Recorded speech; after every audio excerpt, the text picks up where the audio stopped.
Welcome back to the tool shed. So in this tool, it's called Humor, a Weapon of the Soul. I'm going to get into humor, but I first want to tell you a joke. Now let me just qualify the joke, and you should always be nervous when somebody wants to qualify a joke. It's probably not funny. It's not ha-ha funny. It's important funny. It comes from Soviet Jewish dissidents, people who were oppressed and survived under a totalitarian regime that was horrible to millions of people, not the least of which was Jews. The Jews had a particular form of resistance, and it came vis-a-vis jokes like this. So this is told about a visit by President Andropov, who was visiting Poland, and to impress him, the Soviet the Communist Party in Poland wanted to commission a piece of art. They wanted to call it Lenin in Poland. The problem was, is Lenin never was in Poland, and they couldn't find a single artist who would touch it because you didn't want to, offend anybody in that world, say something that wasn't true. Lenin had never been to Poland. Finally, they found a little Jewish artist. Now, he didn't like the communists, and he took it on so he could stick it to them. How did he do this? Well, 2 months went by, and finally it was time to present this piece of art. So the Soviet president was there, all of the bigwigs were there, and the little old Jewish artist unveiled the painting, and everybody was aghast. You could hear the audible gasps of people as they didn't see Lenin. He was nowhere to be seen in sight. All they saw was a naked woman, a bearded man, making love with the Soviet skyline behind them, the Kremlin skyline behind them. The party boss speaks up and says to the little Jewish artist, "We commissioned you to do this piece of art called Lenin in Poland. Who is this bearded man?" "Whoa, that's Trotsky." Everybody gasps again. Trotsky was Lenin's nemesis. So to make matters worse, not only was Lenin not in the photo, but now his nemesis, his adversary, Trotsky, was in there. "Well, who is this woman?" "That's Lenin's wife." Everybody gasps again. He's gone even further in desecrating this message that they wanted to get across. Finally, one of the leaders yells out, "And where's Lenin?" "Oh, Lenin? He's in Poland." And so with that, you have a whole genre of Jewish humor coming out of the Soviet era as a way to poke at the power structure, to even bring down the power structure.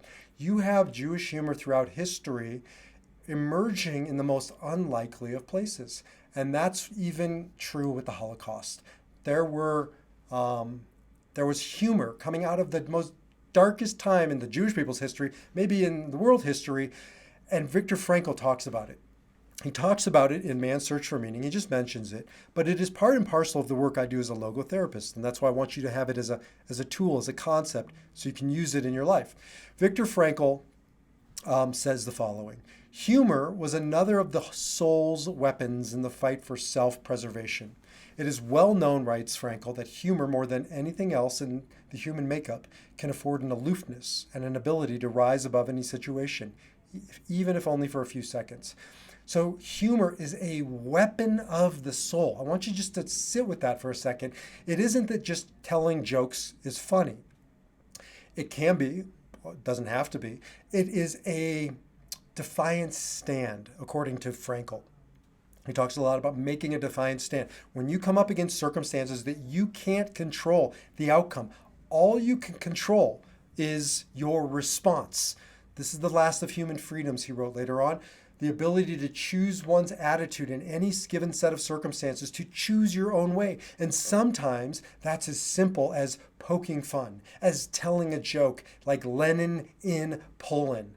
Jews have been doing this for thousands of years. It's not coincidental, by the way, that comedy in America was by and large brought here by Jews. I mean, if you look at vaudeville and you look at the origin of, the Three Stooges, I mean, there are so many pioneers of humor in this country that were Jewish or black. Those were the two people that really pioneered. You look at, like Andy Kaufman and Lenny Bruce, and I mean, the list goes on and on. Buddy Hackett, there's just so many of them. And then Richard Pryor, and you have so many black comedians as well. Partially because when life is difficult and brings you suffering, either you laugh or you cry. Both of those groups had many tears and justifiably shed those tears, but both of those groups have also used humor as a weapon of the soul. And I use this as a logotherapist. I use it in helping coach people and helping them guide them through what I call life's dark Ds: divorce, depression, despair, disease, lots of things that don't start with D, the most difficult times in a person's life. There are many strategies and tools we need to navigate. One of them is humor, is making fun of the cancer, is making fun of the death. I'm writing a book right now about my father's gruesome and horrific suicide, and I'm very detailed in it. But the book has lots of humor. Why? Because of what Frankl said. It's a weapon of the soul. It's a defiant act to make fun of the thing that has victimized you. We are all victims at some point in our lives. Whether we take up residence there, as Dr. Edith Eger says, and live in the victimhood, that's up to us. And one of the ways to get out of the victimhood is to take back your power. And one of the ways to take back your power is to make fun, is to tell the joke. More importantly, to concoct the joke, to create the joke, to deliver the joke, to live the joke. So again, it's not about funny, haha. It can be.